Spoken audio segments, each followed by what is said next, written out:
Зомбулуктун жыйынтыгында жабырлануучуга бир гана дене бойлук зыян келтирилбестен, ошондой эле ден соолугуна моралдык психологиялык зыян келтирилиши мүмкүн.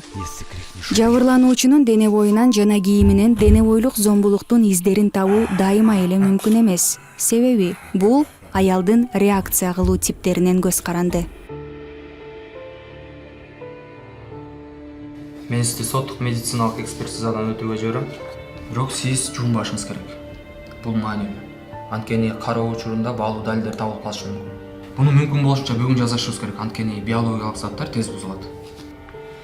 Келиңиз, анда сиз алмаштырчу кийимдерди алып келиш үчүн туугандарыңызга чалыңыз.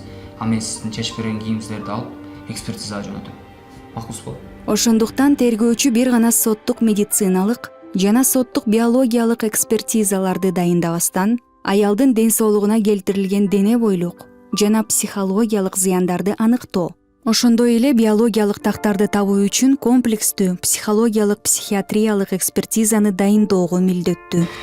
Ошондой эле сиз комплекстүү психологиялык психиатриялык экспертизадан өтүшүңүз керек. Бул сиздин моралдык психологиялык жабыр тартканыңызды аныктайт.